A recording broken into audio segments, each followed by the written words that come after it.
どうもシフです。本日15時にポケモン公式からポケモンデーについての情報が解禁されました。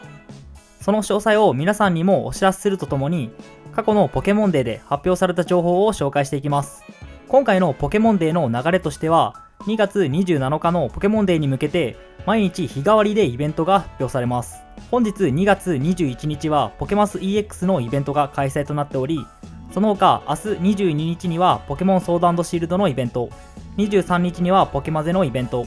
24日にはポケモンユナイトのイベント、25日にはポケモン赤緑をサンプリングした楽曲の発表、26日にはポケモン GO のイベント、そして27日がポケモンデー当日となります。27日のポケモンデー当日には個人的にはダイパリメイクやレジェンドアルセウスの追加情報があることを期待してしまいます。明日はポケモンソード&シールドのイベントなので、2年前ミュウツーのスペシャルレイドだったので、特別なレイドイベントか不思議な贈り物が配信となるかもしれません。皆さんはソード&シールドどんな情報が来るか予想コメントいただけると嬉しいです。また明日動画でお知らせします。それではここから過去のポケモンデーで発表された情報を紹介していきます。そもそもポケモンデーって何なのっていう人のためにざっくり概要だけご説明いたします。まずポケモンデーとは初代ポケモンのポケットモンスター赤緑が発売された2月27日を記念日として日本記念日協会が公式に認定した日のことを指します。2020年に初認定となり、今年で3回目になりますが、ポケモンデーは毎回お祭りのように新情報が発表されている傾向にあります。で、ここから僕のポケモンプレゼンツポケモンダイレクトの内容の予想というより今後の流れで登場する可能性のある事項を紹介していきます。まずダイパリメイクでのダークライ、シェイミ、アルセウスでの追加イベント、ダイパリメイクレジェンドアルセウスとのポケモンホーム連携、ルビーサファイアの VC、先日ツイッタートレンド入りもしていたブラックホワイトのリメイク、2020年予定だったポケモンスリープ、任天堂スイッチ発売予定の名探偵ピカチュウの完結編、ポケモン GO プラスの発売日の発表、第9世代についての新情報、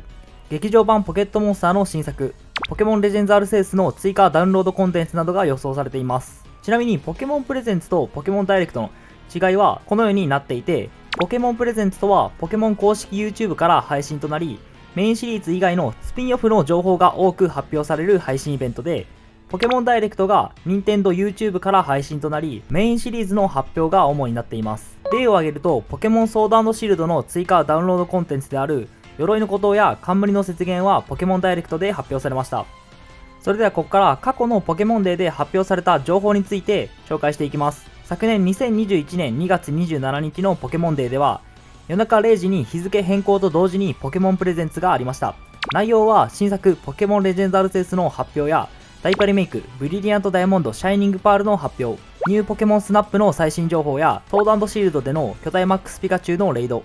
ポケモンカフェミックスでは金のどんぐり2500個プレゼントや、ポケモン GO では関東セレブレーション開催、ポケマス EX ではダネさん登場などの情報がありました。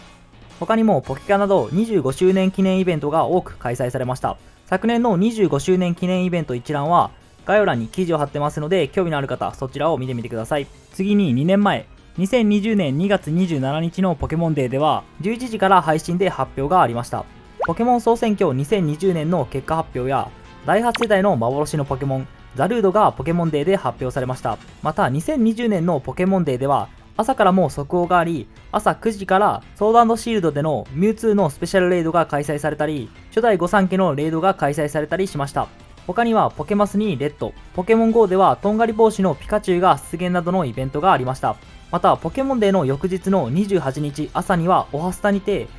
劇場版ポケモンココの最新映像で色違いセレビなど全世界初公開の映像が流れました。はい、ということで今回はポケモンデー2022の予想と過去のポケモンデーの情報についてのおさらいでした。皆さんが今年のポケモンデーに期待することなどコメントしていただけると嬉しいです。また続報を動画にいたします。それではまた次の動画でお会いしましょう。バイバーイ。最後までご視聴いただきありがとうございます。これからもポケモンの最新情報を速報でお伝えしていきますので、チャンネル登録の方よろしくお願いいたします。また Twitter でも情報発信をしています。ポケモン情報を見逃したくないという方は YouTube と一緒に Twitter の方もチェックしてくださると嬉しいです。それでは。